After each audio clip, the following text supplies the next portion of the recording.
and love, we thank you for giving us another day. Teach us to number our days that we may apply our hearts to wisdom. We ask your blessing on those who serve the people in this chamber. Many issues remain, and their solutions continue to challenge. As a nation, we need your guidance. During this session, help each member respond to the tasks that you have laid out for them. As Barbadians, renew our faith, strengthen our hope, enlighten our understanding, and enlarge our charity, especially those who need. Through Jesus Christ, our Lord. Amen. To the Lord's Prayer. Our Father, who art in heaven, hallowed be thy name. Thy kingdom come. Thy will be done on earth as it is in heaven. Give us this day our daily bread, and forgive us our trespasses, as we forgive those that trespass against us. And lead us not into temptation, but deliver us from evil. For thine is the kingdom, the power, and the glory, forever and ever. Amen.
That's ready.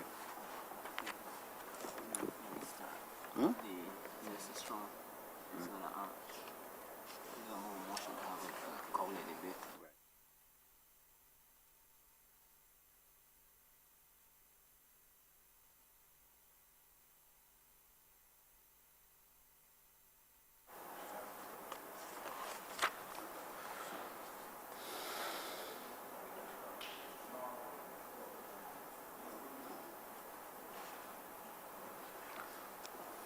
This House is now in session.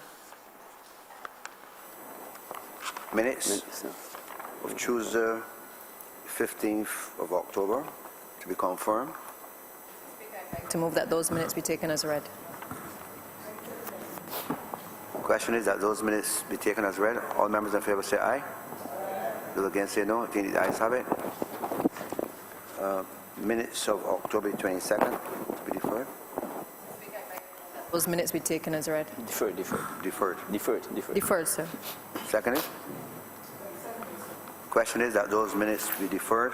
All members in favor say aye. Those against say no. I think the ayes have it. Announcements by Your Honor the Deputy Speaker. Messages from Her Excellency the Governor General. Petitions, papers, government notices, private members' notices, notices of questions, reports from select committees, first readings of bills. Mr. Speaker, I beg to move the first reading of the Markets and Slaughterhouses Amendment Bill 2019. Second, please. The question is that the bill be read first time. All members in favor say aye. Those against say no. I think the ayes have it. Statements by ministers, congratulatory and/or obituary speeches, personal explanations, motions for leave of absence, oral replies to questions, notices of motions for the adjournment of the House on matters of urgent public importance, orders of the day. Mr. Speaker, I beg to move the suspension of standing orders 6, 16, 18, 20, 42 subsection 5, 43, and 44 be suspended for the remainder of today's sitting. Question is that those standing orders so mentioned be suspended for the remainder of the day sitting. Those honourable members in favour say aye. Those against say no. I think the ayes have it. Government business is now the order of the day. Order number 14, sir.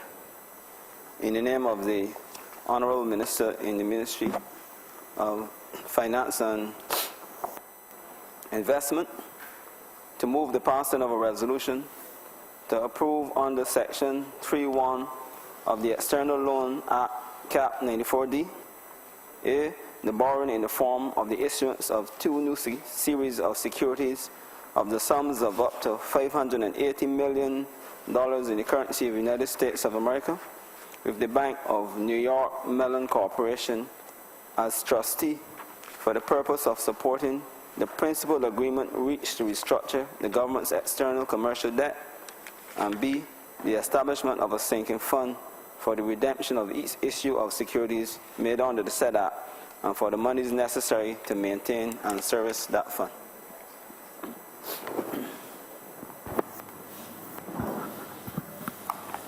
The honourable member for Christchurch East Central. Good morning, Mr. Deputy Speaker. Before I commence the debate, I wish to ask the permission of Your Honour to address order number 7 as a cognate debate, since both matters are related. Order number 7 and the other one? This is order number 14, and I'm asking that order number 7, that we debate both as a cognate debate, since both items are related. That's order number 7 and number 14. Yes, that's right. All right. And do we have a seconder? Have a seconder? Mr. Deputy Speaker, I would have imagined that at least as a matter of common courtesy, it could have been signaled or indicated or communicated to the members of the other side in the Parliament of Barbados that this is what we intended to do today. It's just a question of courtesy. Before you speak, member for St. Michael South East. Mr. Speaker, through you, sir, I would have indicated to the Honourable Leader of the Opposition last week that we would have postponed debate on the medicinal cannabis bill until today.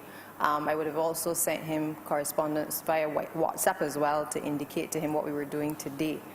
So he should have had notice of what we were doing, but I do apologize if he's not had the opportunity to read that at this stage, but that is regrettable, sir. You accept?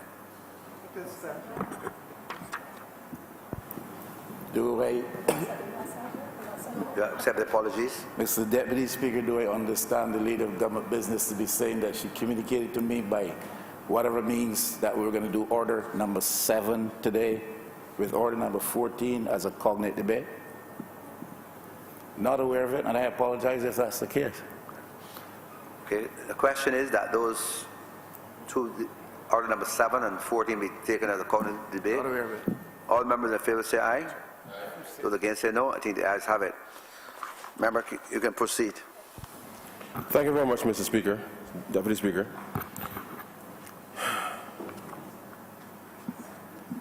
Sir, when this government came to office 17 months ago, the economic situation of Barbados, sir, could only have been best described as in a state of absolute chaos. And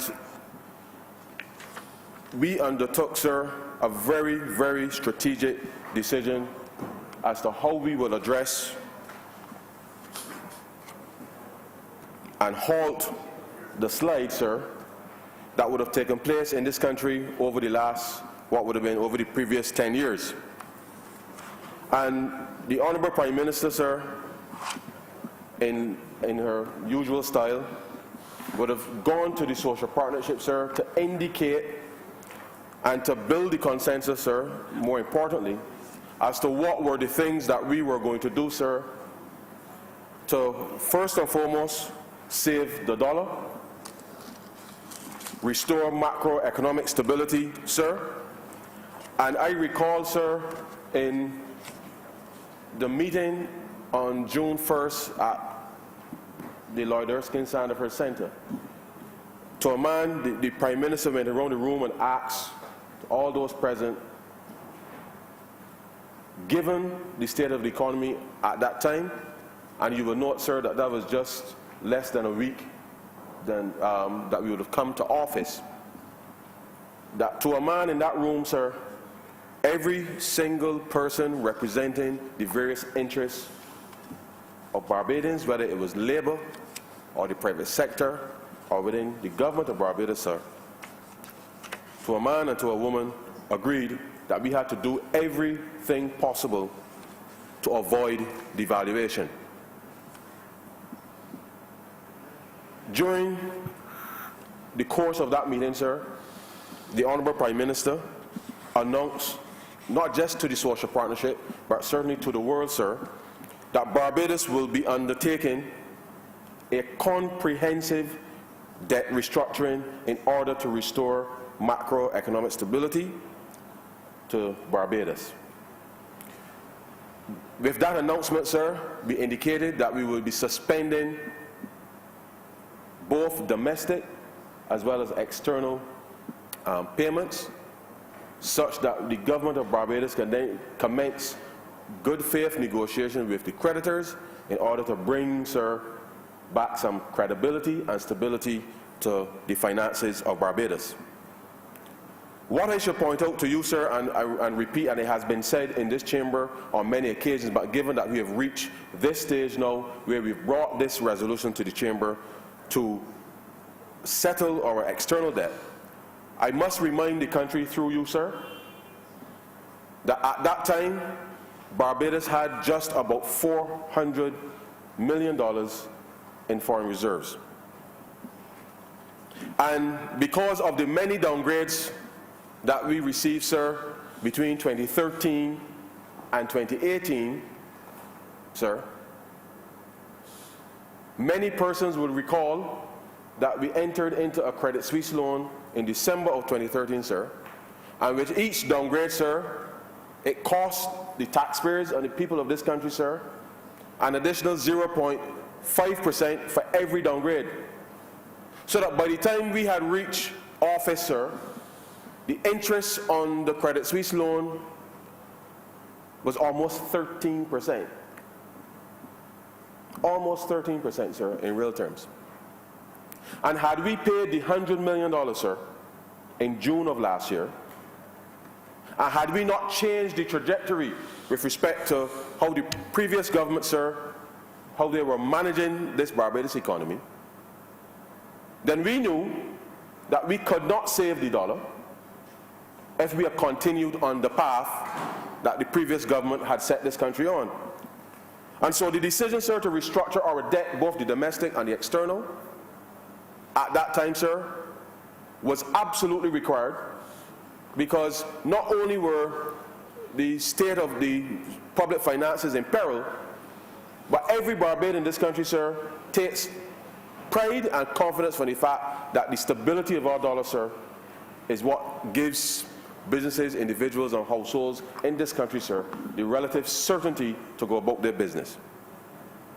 And so it was no fly-by-night decision, sir, to restructure our debt, because, I reiterate, had we not changed the trajectory of the path of the public finances, sir, and had the central bank continued, sir, to print the money that was being printed, sir, then today we could not safely say that the Barbados dollar would be saved. And so we are here today to discuss, and the reason why I ask, sir, that we debate order number 7 in conjunction with order number 14, this resolution, is because, sir, both are inextricably linked to the stability of this country. And certainly the success of the Barbados Economic Recovery and Transformation Program, sir, is critical to us achieving not just the conclusion of the domestic debt restructuring, but the other reforms that we are undertaking in government. Now, sir, that announcement, sir, for all intents and purposes, was made to the entire market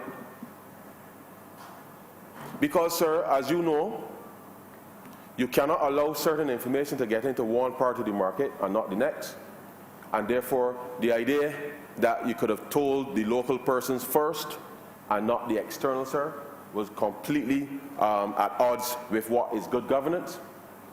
And therefore, the announcement was made to the world, both domestic as well as the foreign creditors, that this country would undertake a comprehensive debt restructuring. Now, sir, I just want to remind Barbadians that whilst we've been in office for 17 months, sir. 17 months.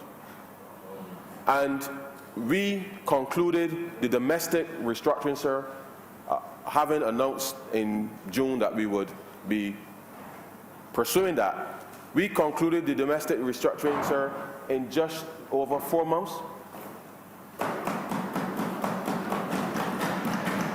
Which allowed, sir, the government, since October 1st of last year, entering into the extended funds, financing facility with the International Monetary Fund to start to restore and stabilize, sir, this Barbados economy.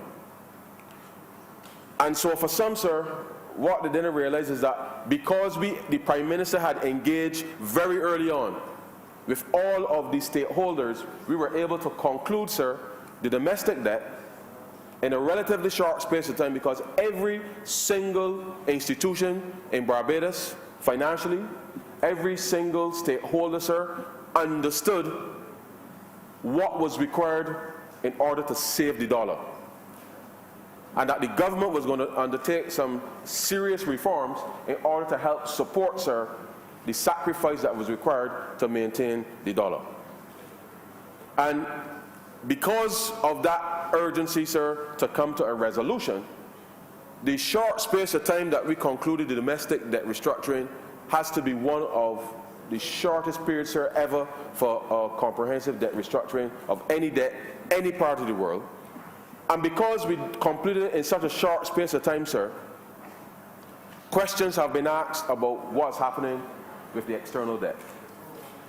Now, the reality is, sir, normally it takes between 18 months up to 2 years, sometimes longer, for debt restructurings to be negotiated and for them to stick. Now, sir, I don't say that because we want to pat ourselves on the back, because this has been a very intense and long set of discussions, sir, with the external creditors. Because, as you could imagine, sir, nobody likes to know that they're going to get a haircut. Because people having invested will expect that their returns on those investments would be honored. But I can say to you, sir, that throughout those negotiations, the one thing that was common, whether on the domestic or the external side, sir, was that every entity was in a sense relieved that the government of Barbados was now taking decisive action in order to remedy the situation. Because for the purposes of the external debt, sir, many of the investors, the bondholders, would have looked at Barbados when it was investment grade, sir, and would have purchased our securities issued internationally, sir. Because when they look at the profile of the Barbados economy, when they look at the profile of how the government of Barbados was operating then, sir, and I'm talking about a previous Barbados Labour Party government, that they purchased those securities, sir, with a view that the macroeconomic stability and the management of the public finances, sir, were on a trajectory that would have delivered a return on investment for their policyholders or or subsidiary bondholders. The reality is, sir, there was relief that the government was taking decisive action on the part of both the domestic creditors as well as the external creditors. But you still have to negotiate and reach a settlement, because all of the signs, sir, despite what was said by the previous Prime Minister and the previous Minister of Finance, that ratings do not matter and that downgrades do not matter, and despite all of that, sir, the reality is that whether domestically or externally, all those persons that held securities issued by the government of Barbados were watched in horror, sir, watched in horror, as downgrade after downgrade after downgrade, the previous government proved incapable, sir, completely incapable of remedying the situation that they created. And so I preface, sir, these introductory remarks on that basis, because Barbadians, sir, through you, have gone through a lot in the last 10 years. And since our coming to office for the last 17 months, sir, this government has worked tirelessly, sir, to restore not just the macroeconomic stability for Barbadians, but to restore a measure of pride that Barbadians can have in its government, sir, that it has a government that will take the responsibility for solving the many problems that were left unattended. No resources were left available to address the problem, sir, and therefore we had to make bold, decisive decisions and to take action to provide Barbadians and those who choose to do business with Barbados, sir, and who choose to come to this country for their vacation or leisure, that a government is in place, sir, that is looking out for the well-being of Barbadians, but also for the well-being of anybody who deems to visit these shores. Sir, the resolution, certainly of the external debt that is before the chamber today, will provide the backdrop, sir, where the exchange offer can be launched over the course of the next 2 weeks, which will give us the ability, sir, to execute the exchange offer, and I will get into the details, to execute the exchange offer so that we can put this chapter, sir, behind us in a sense, and for us to be able to put, sir, the public debt on a trajectory that will achieve the 60% debt to GDP ratio by the 2033, as we have outlined in the Burke Plan, sir. But critically, sir, as you know, sir, and you've heard our Prime Minister speak to these issues quite forcefully. Investor relations, sir, and investor confidence is absolutely important.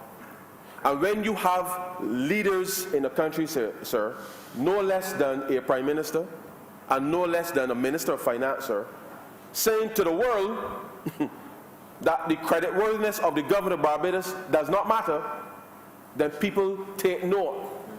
Because if a government, sir, is incapable of paying its bills, if a government, sir, is incapable of paying tax refunds, sir, to Barbadians, if a government is incapable, sir, of paying for goods and services that are being supplied to any government agency, sir, by an individual or firm, sir, and cannot pay those bills, then that affects, sir, business confidence. It also affects investor confidence. And we, sir, over the last 17 months, we have sought to restore the trust and the faith in the government of Barbados, because we, sir, have started to pay down the arrears for both the goods and services that were owed, sir, to individuals and firms that supplied, sir, to government in good faith. In good faith. We have started, sir, to repay the VAT refunds that are owed to many businesses, sir. We have already started to repay the personal income taxes, sir, that were owed from 2011, 2012, and 2013. That's good. And we said, sir, that we will pay the income taxes over 2 years. We have paid 11, 12, and 13 in this year, because this is now a year, sir, since we have been in the Burke plan. And the Revenue Authority is now working on resolving 2014, 15, and 16. Now, sir, in the event that there's anybody who might have missed, have not yet received payments, I wish for them, through you, sir, to make contact with to the Revenue Authority, because as part of working through all of the details, we recognize, sir, that through no fault of their own, as you know, sir, people have grown fed up of the various bank charges and what have you being levied by commercial banks. And as a result, sir, some people would have closed the accounts that they normally would have had in the system with respect to the Revenue Authority.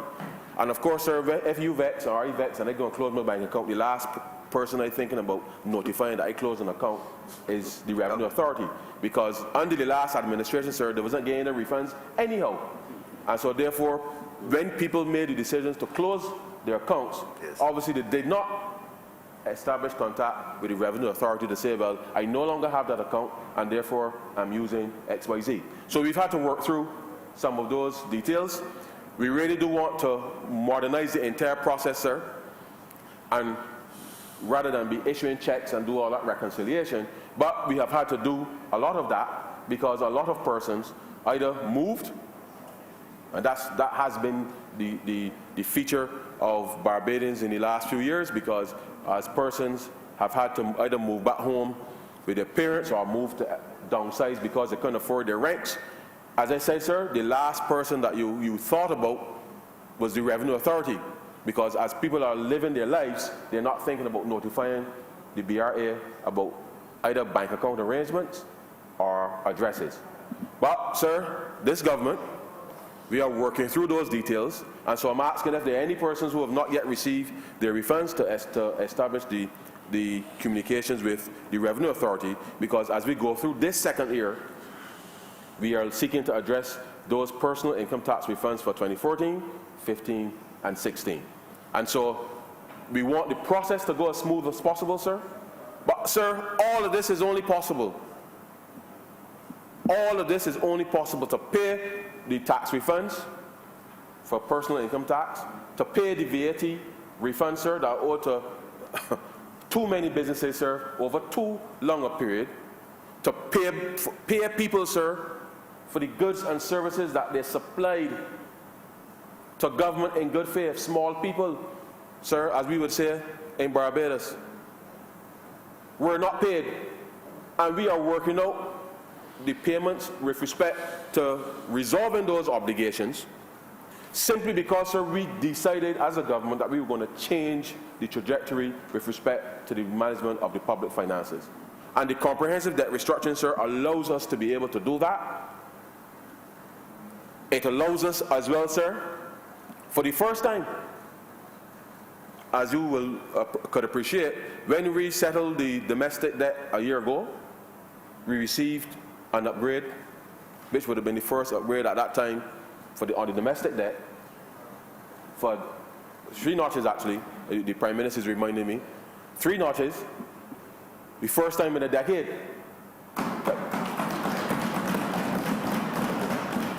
Because Barbadians grew accustomed, sir, that every 6 months or so, Moody's or Standard & Poor's or Carrie Chris or whoever, sir, happens to be rating Barbados, could only see a future based on how the Democratic Party was running this country, sir, a future where everything was going downhill. And sir, we were literally over the cliff, literally as a country, sir, looking down at the rocks when we took responsibility on May 25th, sir, for dealing with the fiscal affairs of this country. And our Prime Minister, sir, and I cannot stress this any clearer, sir. The Prime Minister has been very decisive about what is required to be done to share the burden, sir. To share the burden and to ensure that Labour, sir, would not be the only entity that will bear the brunt of the adjustment. It is regrettable, sir, that we have had to retrench some persons within the public service. But that was done with a view, sir, strategically to modernize government. So it was not just done because of